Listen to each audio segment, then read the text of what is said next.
All reports look good from here in the blockhouse at this time. All aspects of the mission go, T-minus 30 seconds and counting. Apollo 8 coming up on 20 seconds, and you're looking very good. T-minus 15, 14, 13, 12, 11, 10, 9. We have ignition sequence start. The engines are on. 4, 3, 2, 1, 0. We have commit. We have The clock is running. Roger, clock. No dia 21 de dezembro de 1968, os astronautas James Lovell, William Anders e Frank Borman embarcaram na primeira missão tripulada a orbitar a Lua.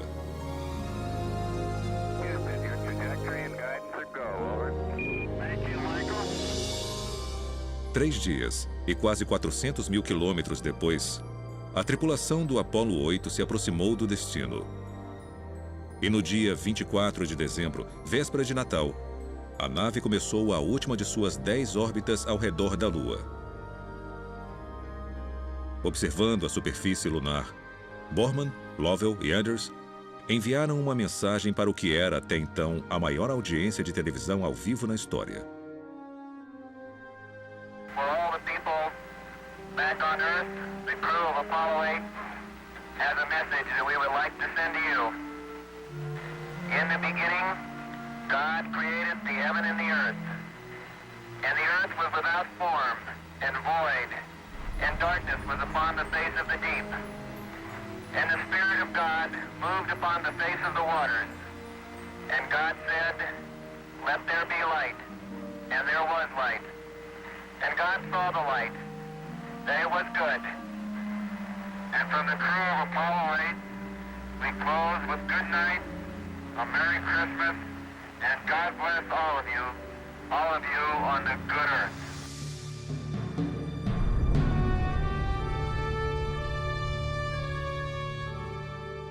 Logo após o seu retorno à Terra, perguntaram ao comandante da missão, Frank Borman, por que os astronautas escolheram ler a mensagem de Gênesis. Sua resposta demonstrou sua fé pessoal. Nós queríamos transmitir a nossa sensação de proximidade ao Criador de todas as coisas.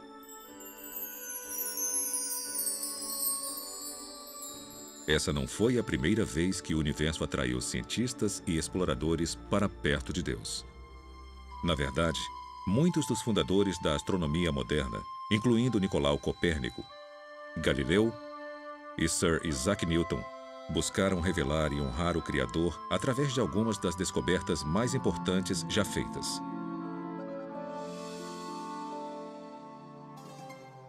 Essa motivação também inspirou Johannes Kepler, o matemático alemão que foi o primeiro a calcular o movimento planetário.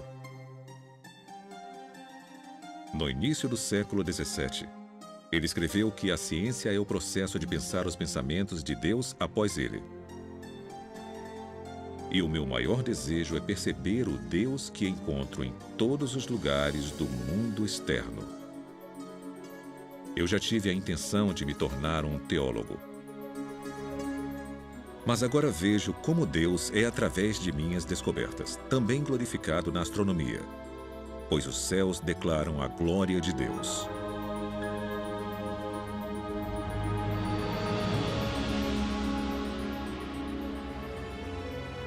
Hoje, mais de 4 séculos após Kepler, o universo continua nos cativando com seu esplendor e design.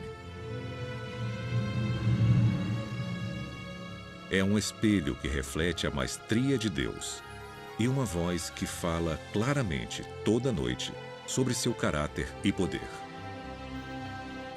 Viajem conosco agora, na asa de algumas das tecnologias mais sofisticadas já criadas. E conforme percorremos distâncias inconcebíveis para observar vistas inesquecíveis, vamos sentir as verdadeiras maravilhas das mãos do Criador e as glórias de seu coração.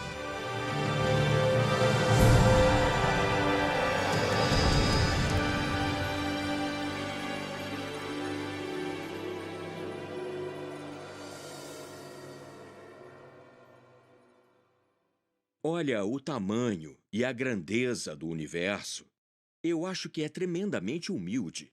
E pode ser que é através da beleza tremenda que nos é revelada pelas fotos do telescópio Hubble e do tamanho enorme do universo, nós comecemos a apreciar a majestade e a grandiosidade de Deus, que transcende o universo e é maior do que esse cosmos que vemos.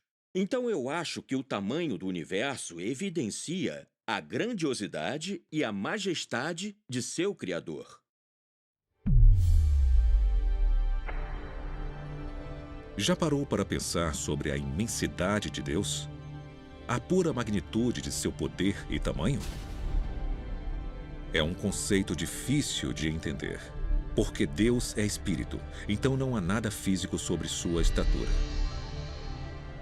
Ele não pode ser medido por metros ou milhas, tempo ou espaço. No entanto, talvez seja possível dar uma olhada no que não podemos ver ou tocar, fazendo uma jornada imaginária através de sua maior criação.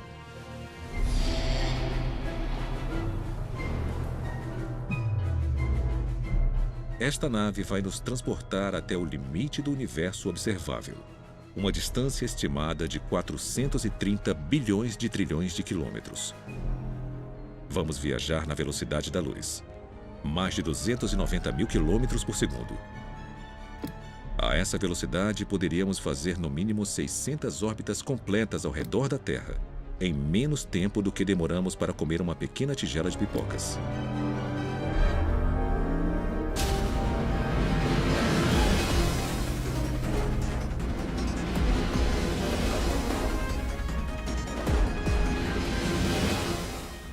Partimos no dia 1º de janeiro. Viajando rapidamente pelo espaço, chegamos na Lua em menos de 1,3 segundos. Então, 4 minutos e meio depois, passamos correndo por Marte.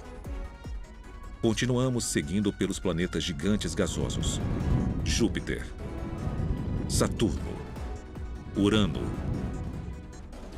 Netuno. E 5 horas e 20 minutos após sairmos da Terra, chegamos no planeta anão Plutão. Agora vamos ajustar o trajeto para um ângulo quase perpendicular às órbitas planetárias.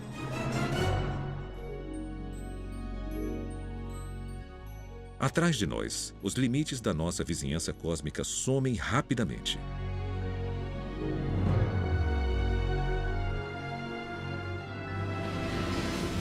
Entramos no espaço interestelar, o grande vazio entre o nosso sistema solar e a estrela mais próxima.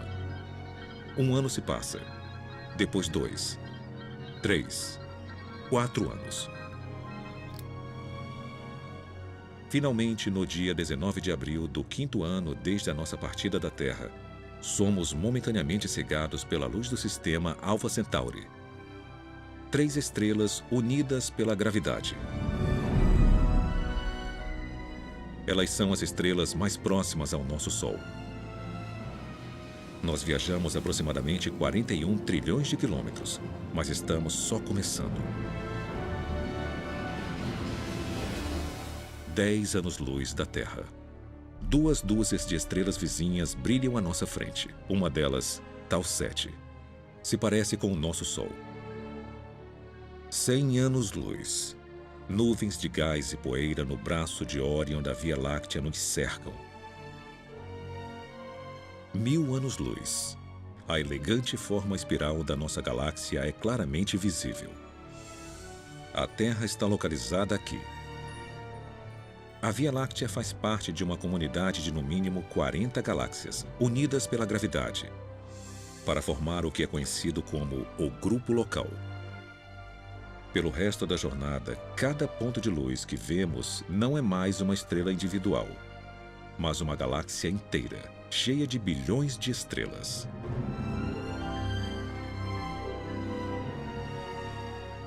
O nosso grupo local fica adjacente ao aglomerado de Virgo Cluster, uma grande concentração de aproximadamente 2.000 galáxias espirais, elípticas e anãs que emitem nuvens quentes de plasma e poeira.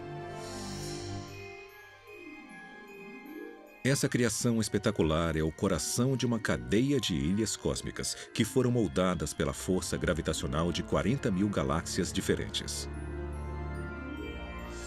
Coletivamente, elas formam um superglomerado de Virgo, uma das maiores estruturas conhecidas pela ciência.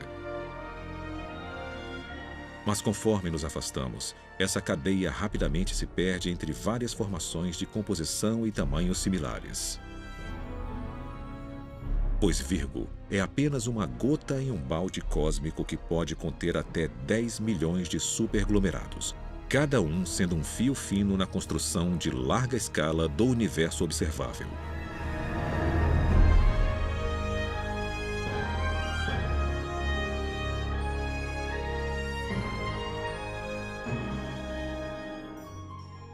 A nossa jornada nos transportou para 45 bilhões de anos-luz além da Terra, aos limites externos da descoberta científica. Uma grande teia de fios tecidos por cerca de 2 trilhões de galáxias e por estrelas mais numerosas do que grãos de areia em todos os desertos e praias do mundo.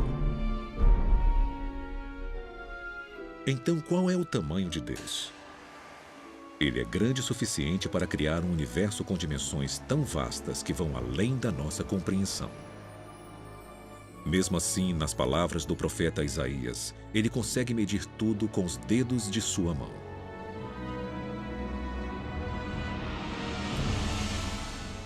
A magnitude do poder e do tamanho de Deus nunca poderá ser calculada pela matemática ou pela física, pois ele é onipotente, eterno e infinito. Mas se explorarmos o cosmos com a mente aberta, sem nos limitar às teorias do acaso cego e da colisão aleatória de átomos, vamos descobrir uma tapeçaria magnífica criada por um artista consumado que trouxe tudo isso à existência a partir de absolutamente nada. Depois revelou vislumbres de sua identidade através da grandeza e do design de tudo o que fez. E qualquer um que já tenha olhado para um céu estrelado, as evidências da estatura e do caráter de Deus brilham mais forte do que a luz de 1000 estrelas.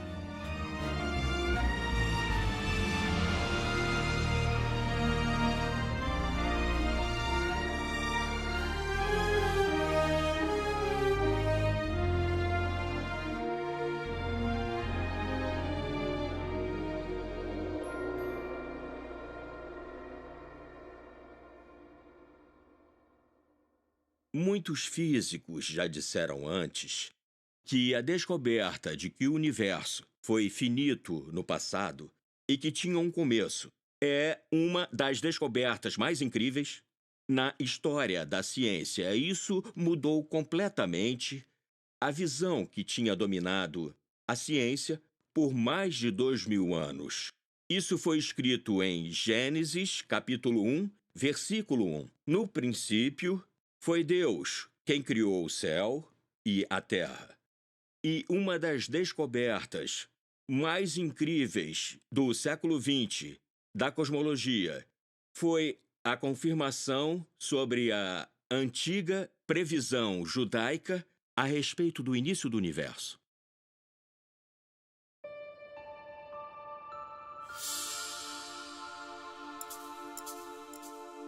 Durante os anos 1920, duas descobertas mais importantes da história e da ciência foram feitas aqui, no Observatório Monte Wilson, acima de Los Angeles. Por 8 anos, o astrônomo Edwin Hubble fotografou e estudou o cosmos com o maior telescópio do mundo. Em 1923, Hubble confirmou que formações misteriosas chamadas de nebulosas, que todos acreditavam ser nuvens enormes de gás, estrelas e poeira na Via Láctea, na verdade eram galáxias individuais localizadas muito além da nossa. 5 anos depois, ele verificou que essas galáxias estavam se afastando uma da outra a velocidades impressionantes. O nosso universo, que há muito tempo era considerado eterno, estático e relativamente pequeno, crescia cada vez mais por segundo. As implicações eram surpreendentes. Se o universo está se expandindo continuamente, então, em algum momento da história, ele deve ter sido menor e mais compacto. Se revertermos o movimento para fora das galáxias e voltarmos no tempo, elas se aproximam cada vez mais. E chegamos a um ponto no qual elas são basicamente infinitas em densidade e temperatura, e não é possível ir além disso. Então tem um começo, tem um momento no qual tudo começou. E isso é impressionante porque tem uma grande evidência teológica nisso. E isso me intrigou porque eu sou agnóstico.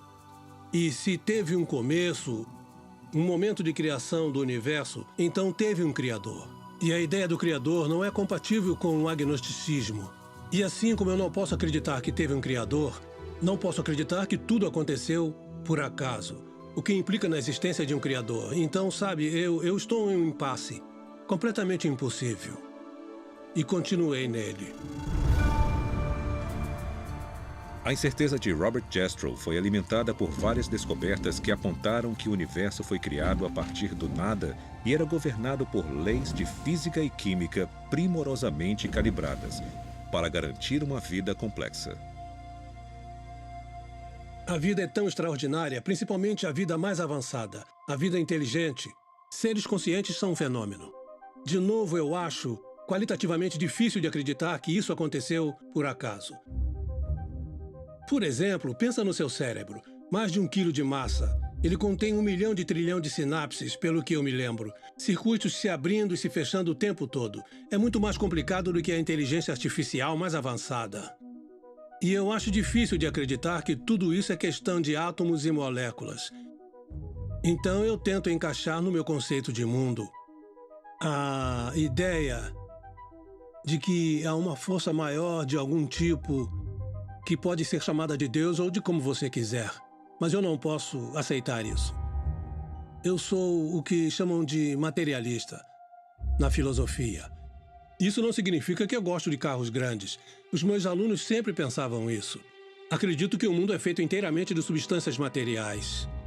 E quando você especifica essas substâncias, átomos e moléculas, e as leis pelas quais são comandadas, você já fez tudo, não tem mais nada para ser dito ou inserido no seu modelo de universo. E é isso que a minha ciência me diz. E bem, eu fui um cientista a minha vida inteira. Mas isso não me satisfaz. Na verdade, me deixa inquieto. Parece que falta alguma coisa. Mas eu não vou descobrir que coisa é essa durante a minha vida. Robert Jastrow morreu em 2008.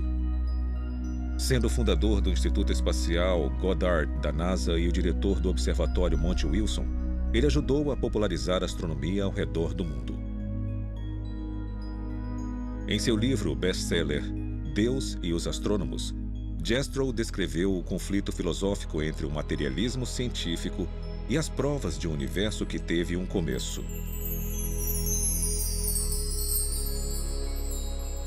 Em vez de desmentir a existência de Deus, os astrônomos podem estar encontrando mais provas circunstanciais de que Deus existe, de que o universo começou repentinamente em um ato de criação. Para o cientista, que viveu com a sua fé no poder da razão, a história termina como um pesadelo. Ele escalou as montanhas da ignorância, está prestes a conquistar o pico mais alto, e conforme sobe a última rocha, é recebido por um grupo de teólogos que está lá há séculos.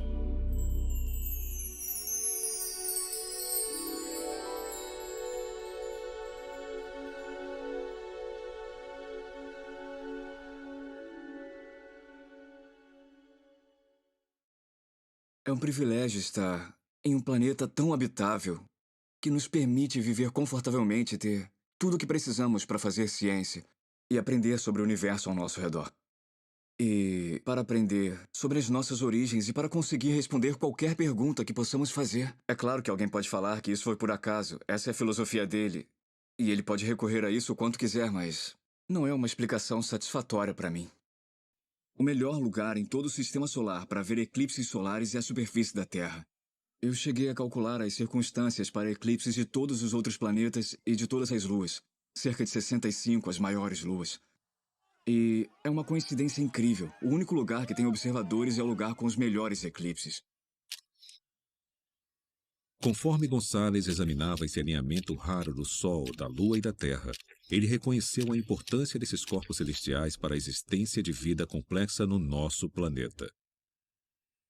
A força gravitacional causada pela nossa Lua, por exemplo, é forte o suficiente para regular o clima da Terra, estabelecendo sua inclinação e ajudando a circular as águas geladas e quentes dos seus oceanos. E a distância do nosso planeta para o Sol possibilita a existência de água líquida e uma atmosfera rica em oxigênio.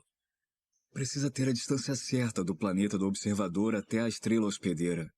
E precisa ter uma lua bem grande. Então tem uma grande sobreposição entre os requisitos para produzir eclipses e os requisitos para ter um planeta capaz de suportar a vida. Na luz tênue de um eclipse solar, Gonçalves e Richards reconheceram uma ligação fascinante entre os fatores necessários para a vida complexa e a observação científica. Geralmente nos falam, principalmente no século XX, que o universo não pensa em nós.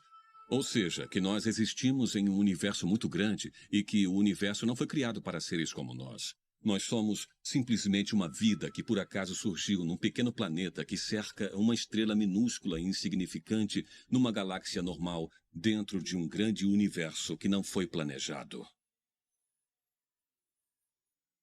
O nosso argumento sugere uma ideia completamente diferente. Sugere que o universo foi planejado, que o universo existe por um propósito. E esse propósito não é simplesmente para que seres como nós existam, para que possamos nos ampliar além do nosso lar pequeno e paroquial, para ver o universo como um todo, para descobrir o universo e, na verdade, talvez para considerar se esse universo aponta para algo além de si mesmo.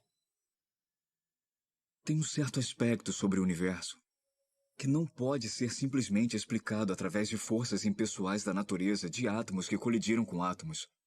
Então, temos que buscar algo além do universo para tentar explicar isso. Porque o universo existe de forma que os lugares mais habitáveis também oferecem as melhores oportunidades para descobertas científicas.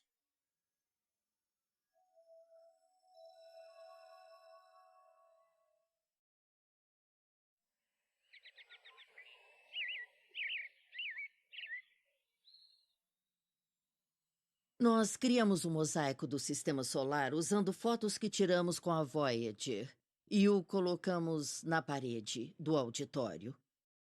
E tinha uma corda de veludo na frente dele, mas as pessoas sempre se aproximavam e queriam tocar a Terra. Elas apontavam e falavam: "Estamos aqui, você está aqui, é aqui que estamos." E tocavam.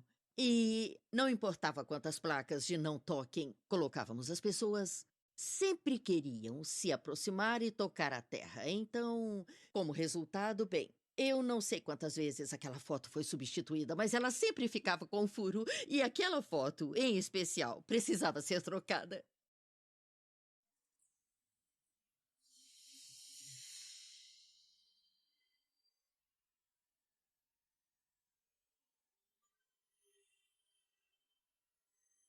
Em dezembro de 1980, a sonda Voyager 1 da NASA completou sua exploração histórica de Júpiter e Saturno. De todos os aspectos, a missão foi um grande sucesso. Por mais de 20 meses, a sonda não tripulada analisou e fotografou os 2 maiores planetas e suas luas, revelando uma variedade de informações sobre esses mundos misteriosos. 10 anos depois, conforme a Voyager se preparava para deixar o Sistema Solar, o astrônomo e especialista da missão Carl Sagan pediu uma última série de fotos que incluísse o planeta Terra. Foi ideia do Carl Sagan. Ele queria dar ao público uma foto de quão pequeno e isolado é o planeta Terra. Então, por fim, criamos o que chamamos de sequência, que é uma série de comandos da câmera. E apontamos a plataforma de varredura da sonda para vários planetas e tiramos também algumas fotos das estrelas ao fundo.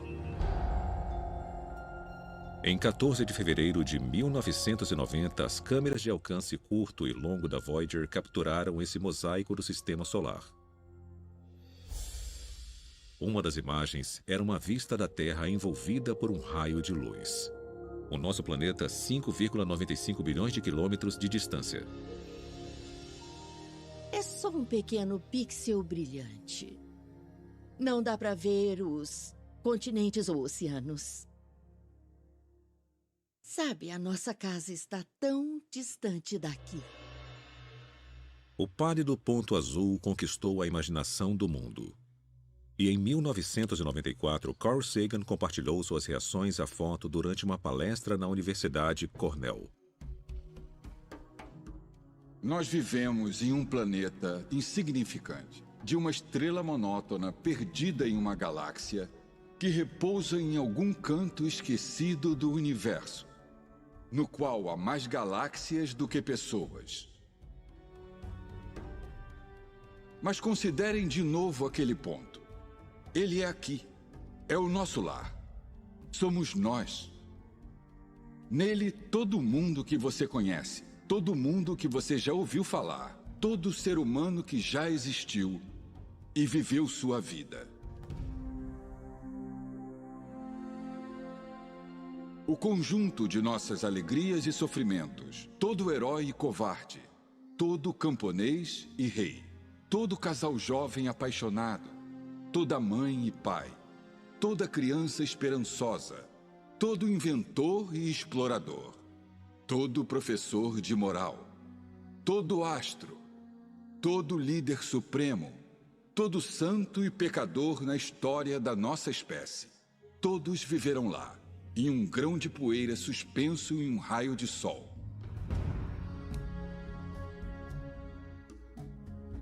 A Terra é um palco muito pequeno e uma grande arena cósmica. Nossas posturas, nossa suposta importância, a ilusão que temos de uma posição privilegiada no universo, são desafiados por esse ponto de luz pálida. O nosso planeta é uma partícula solitária em uma grande e abrangente escuridão cósmica. Em nossa obscuridade, em toda essa grandeza, não há indícios de que chegará ajuda de outro lugar para nos salvar de nós mesmos. Parafraseando, Sagan diz que isso mostra a nossa insignificância cósmica. Nós não fomos planejados, nós não fomos criados, ninguém está cuidando de nós. Estamos por conta própria. Tá, então vamos pegar aquela foto de isolação e solidão e vamos compará-la à imagem bíblica da criação. E nessa visão teísta contrastante, nós fomos criados, nós fomos projetados, nós fomos planejados. Não estamos sozinhos. Essas duas visões da realidade vão levá-lo em direções bem diferentes.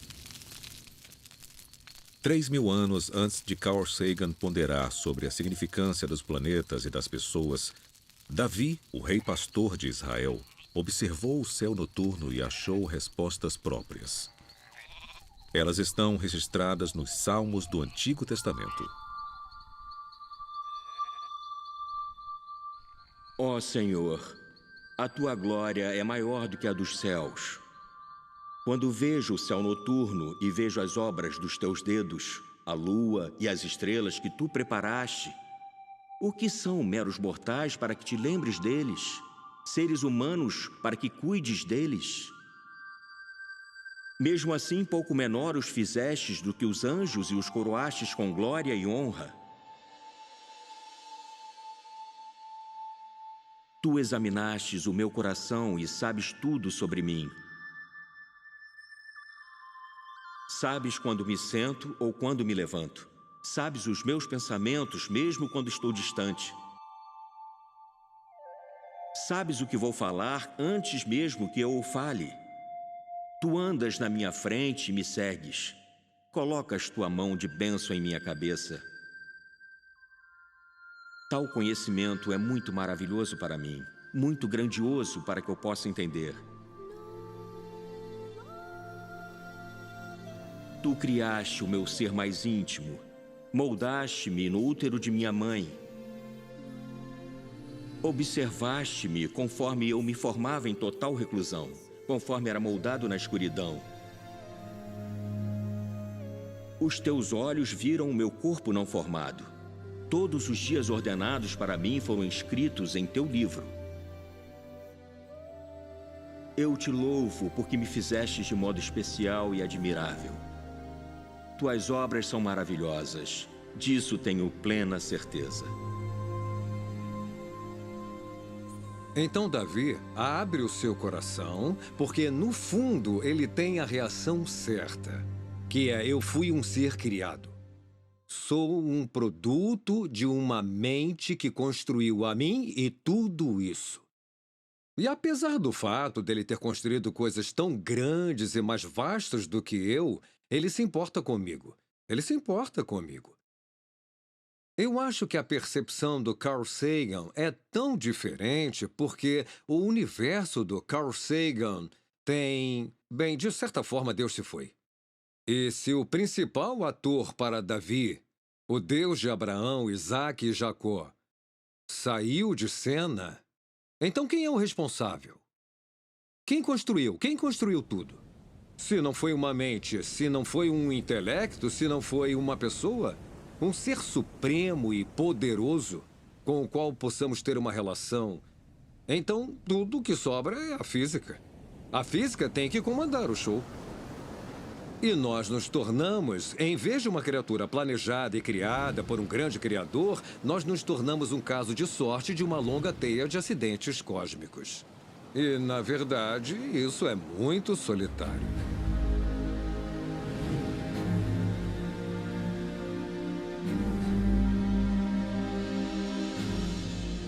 Então, como devemos interpretar o pálido ponto azul e os passageiros que o chamam de lar? Será que estamos largados em uma partícula de poeira irremediavelmente perdida em um universo escuro e frio? Ou será que o nosso planeta, com sua atmosfera rica em oxigênio, abundância de água líquida, com seu clima temperado e localização ideal no sistema solar, com seu campo magnético, geografia e dezenas de outros fatores que tornam a vida possível, é um produto magnífico de mente, propósito e plano? E se a Terra foi criada como um santuário para seres humanos, será possível nós existirmos por um motivo maior do que a mera sobrevivência? Talvez o nosso destino seja único no universo. Deus, como nosso Criador, ele tem uma infinidade de formas possíveis para se comunicar conosco. Uma delas pode ser que ele desça aqui, nos segure pelos ombros e diga: acorde! Você está em apuros, tá? Mas Deus é muito mais sutil do que isso. E, em particular, ele não manipula o nosso desejo ao dele. E, de certa forma, isso é muito misterioso e difícil de entender. Ele coloca as coisas na nossa frente e diz: agora você responde. Então, provavelmente, para mim, a forma mais eficaz que Deus tem para se comunicar comigo, além da Bíblia, é através do mundo que ele criou e da beleza no mundo que ele criou. Eu acho que Deus fez o que podia para se comunicar conosco através de sua dimensão artística.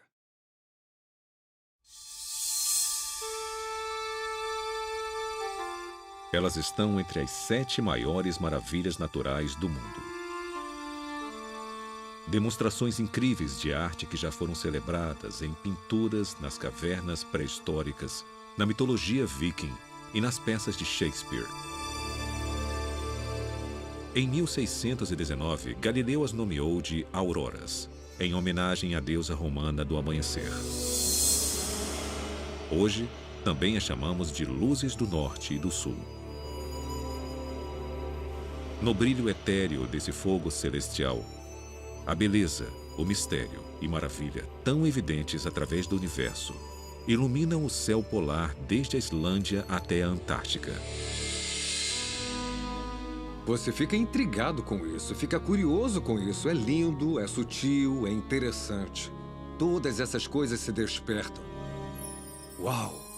Então, esse uau estimula o porquê, né? Por que aquilo está ali? O que está fazendo? O que causa isso?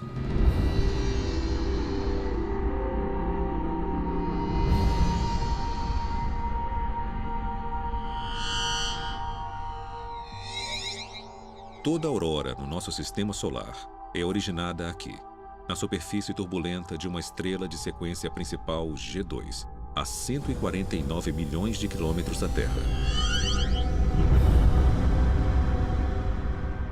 Periodicamente, picos de energia gerados dentro do núcleo do Sol causam grandes tempestades, que podem lançar bilhões de toneladas de um plasma altamente carregado. Grande parte dele vai em direção à Terra em um percurso de colisão. Nós somos banhados o tempo todo pela radiação do nosso vizinho grande e quente. E nós somos feitos em parte de moléculas delicadas como o DNA, que não gostam de ser atingidas pela radiação ionizante. Sem precauções, esse vento solar pode destruir rapidamente a nossa atmosfera, ferver os oceanos e devastar todas as formas de vida. Por sorte, somos protegidos dessas catástrofes por uma provisão impressionante. Debaixo da crosta e do manto do nosso planeta, uma camada de ferro, níquel e enxofre derretidos, com uma grossura de 2.400 quilômetros, flui constantemente ao redor de um núcleo de ferro sólido. Esse movimento produz um campo magnético que irradia do núcleo da Terra através dos polos, e milhares de quilômetros pelo espaço. Quando o plasma atinge esse campo, grande parte das partículas letais são desviadas antes de chegar à superfície da Terra. Mas algumas são atraídas até as linhas do campo magnético e são canalizadas diretamente para os polos norte e sul. Cerca de 99% da nossa atmosfera é formada por átomos de nitrogênio e oxigênio. Esses componentes são eletricamente neutros. Assim que o plasma colide com um átomo, um elétron absorve a onda de energia e momentaneamente amplia sua órbita ao redor do núcleo. Então essa partícula supercarregada volta à posição e ao tamanho normais, liberando um único fóton, uma pequena onda de luz colorida. O processo é repetido pelo céu noturno.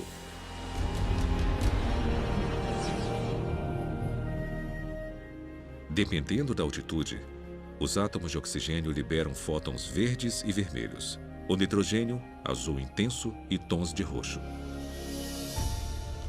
Essa enxurrada de reações atômicas gera grandes cortinas luminosas que podem se estender 402 quilômetros para o espaço.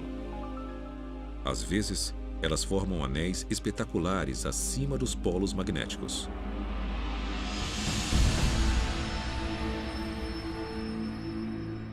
Ao orbitar a Terra na Estação Espacial Internacional, astronautas fotografaram as auroras e revelaram o seu esplendor misterioso, de formas nunca antes vistas. Essa beleza fala conosco eloquentemente sem dizer nenhuma palavra.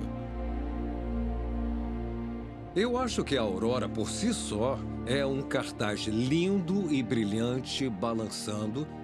É uma mensagem, e ela diz: este planeta não foi um acidente, e o fato de vocês estarem nele não é um acidente. Deus nos deu um mundo que, se nós dermos alguma chance, ele testemunha de forma fiel a Deus. E esse testemunho, essa voz que nós ouvimos da natureza, fica mais forte e mais bonita quanto mais você a conhece. A sabedoria de Deus realmente é infinita e Ele criou um mundo com tantos detalhes interessantes. Admiração, majestade, maravilha, beleza, funções biológicas, integridade planetária, o papel do planeta como um todo para manter a vida. Se colocarmos as peças na posição, vamos seguir esse mistério de pista a pista. E eu acho que o que acontece, certamente no meu caso, é que você percebe que a Terra não é um lugar onde a vida pode simplesmente prosperar por acaso. Foi criado para ser um lugar onde a vida pode prosperar. Este planeta foi construído para ser habitável.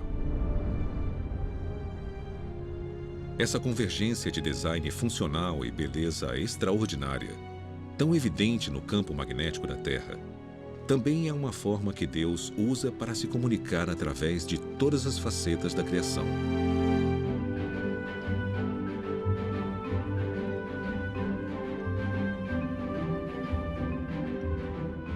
Primeiro, ele captura nossa atenção com artes de tirar o fôlego, pois o mundo natural é uma galeria cheia de obras de arte, cada uma com seu significado e revelação. Depois, se buscarmos entender com afinco os como e porquês do cosmos, ficamos frente a frente com o Criador de tudo. O artista e engenheiro eterno que criou as maravilhas físicas que enchem os nossos olhos, inspiram os nossos corações e garantem a nossa sobrevivência no terceiro planeta depois do Sol.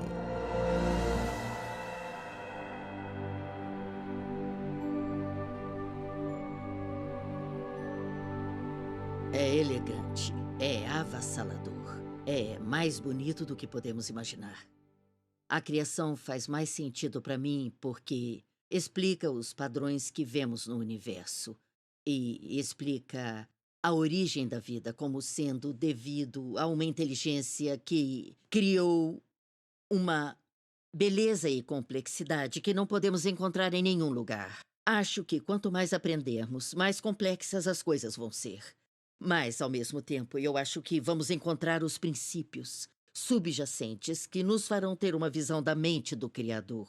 E quanto mais aprendemos sobre isso, mais incrível vai ficar.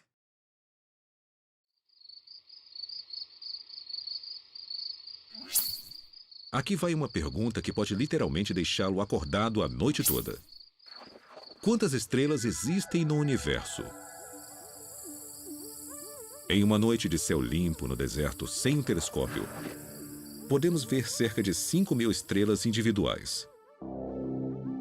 Todas elas estão localizadas na Via Láctea, uma galáxia espiral relativamente típica, com uma população estelar entre 100 bilhões e 400 bilhões de estrelas. E a Via Láctea é só um pontinho no universo observável, que possui uma quantidade estimada de 100 bilhões até talvez 2 trilhões de galáxias ao todo. Agora, vamos fazer as contas. Usando estimativas conservadoras, vamos multiplicar 100 bilhões de galáxias por 10 bilhões de estrelas por galáxia. O resultado é impressionante. 1 bilhão de trilhão de estrelas. E lembrem que é uma estimativa mínima.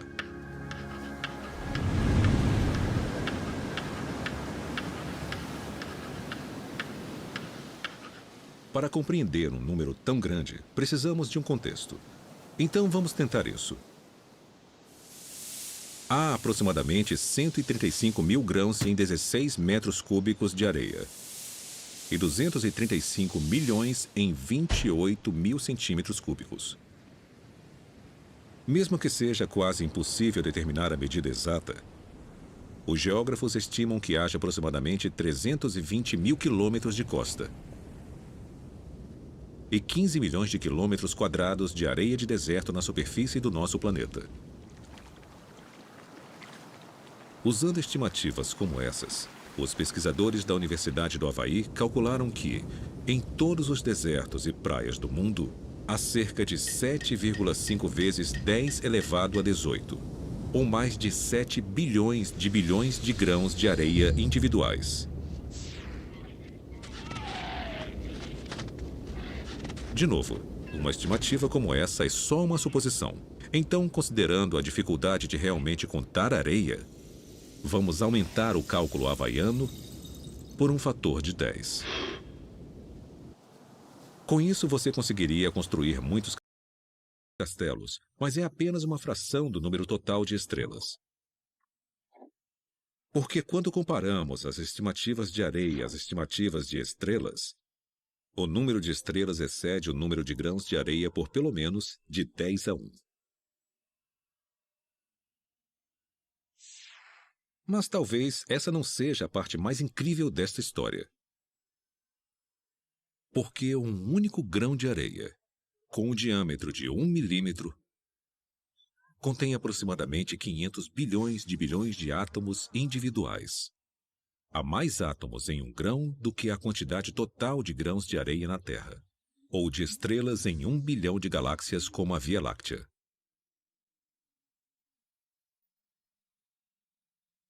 Certo.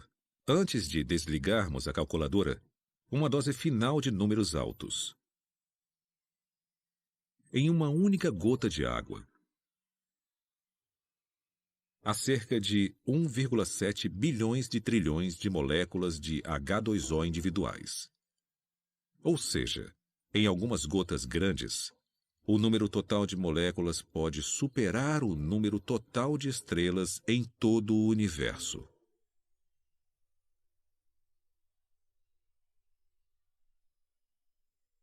Então, o que podemos interpretar a partir destas contas sobre a estrutura básica da criação? Bem, para começar, nós vivemos em um planeta que faz parte de um cosmos inimaginavelmente grande e complexo. E esse planeta está cheio de incontáveis universos atômicos e moleculares, inimaginavelmente pequenos, e às vezes até mais complexos. E cada um desses reinos físicos, seja gigante ou microscópico, é mantido unido a cada segundo de cada hora de cada dia, pelo Deus que criou tudo.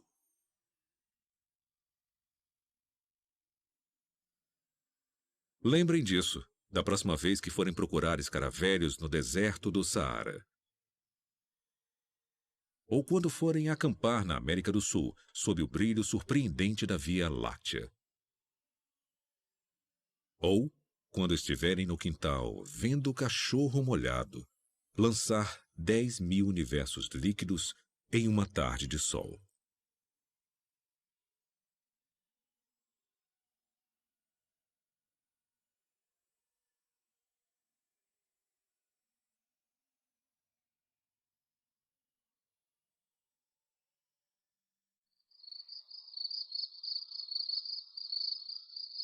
Quando a minha filha de 6 anos olha para as estrelas, ela me diz: é tão óbvio que Deus existe. Como alguém pode questionar isso? Como alguém pode pensar o contrário? Tem uma sensação intuitiva que diz que Deus claramente fez isso. Nós fomos criados para poder ver Deus através da ordem criada. É um livro para ser lido. E ele aponta para além de si mesmo. Ele escolheu criar um universo com um cenário que está constantemente e continuamente em todos os momentos e lugares, dia após dia, noite após noite, testemunhando sobre sua existência. Essa é a ideia da revelação geral de Deus. É geral, é contínua. A criação de Deus, ela é ativa, ela declara a glória de Deus.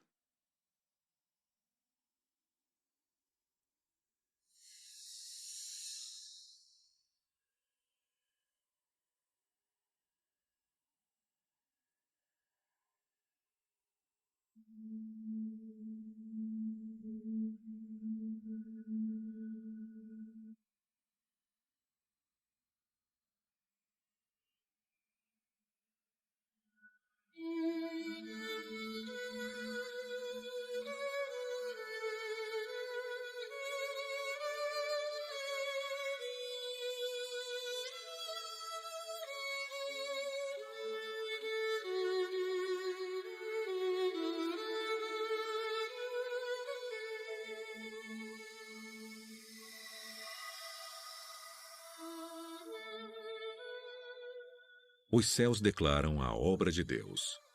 O firmamento proclama a obra de suas mãos. Dia após dia, eles fazem sua declaração. Noite após noite, eles revelam sabedoria. Eles não usam palavras, não escutamos nenhum som deles. Mas sua voz é ecoada para toda a terra, suas palavras até o fim do mundo. Levante os olhos e olhe para o céu. Quem criou tudo isso? Ele que traz os astros um por um. Ele determina a quantidade de estrelas e chama todas por nome. Grande é o nosso Senhor e poderosa é a sua força. Sua compreensão é infinita.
O Senhor é o grande Deus, o grande Rei acima de todos os deuses.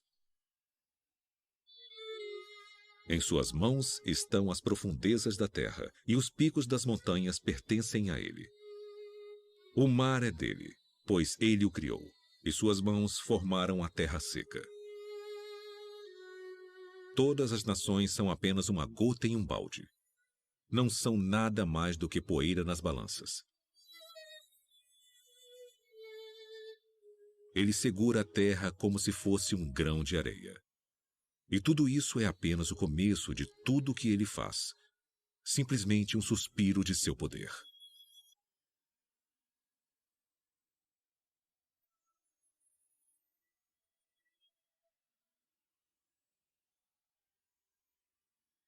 Venha ver as obras de Deus, que é incrível em seus feitos. Ele espalha as luzes do norte em espaços vazios. Ele suspende a terra acima do nada.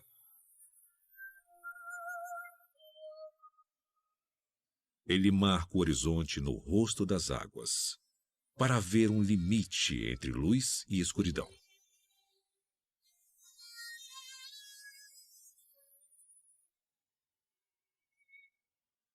Os que vivem no fim da terra ficam maravilhados com seus feitos.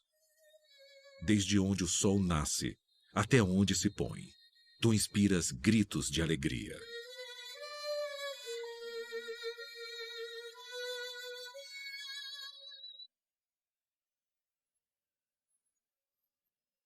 Vou acordar o amanhecer com minha música. Vou louvá-lo entre as nações. Pois o seu amor inabalável é tão alto quanto o céu. Sua fé alcança as nuvens.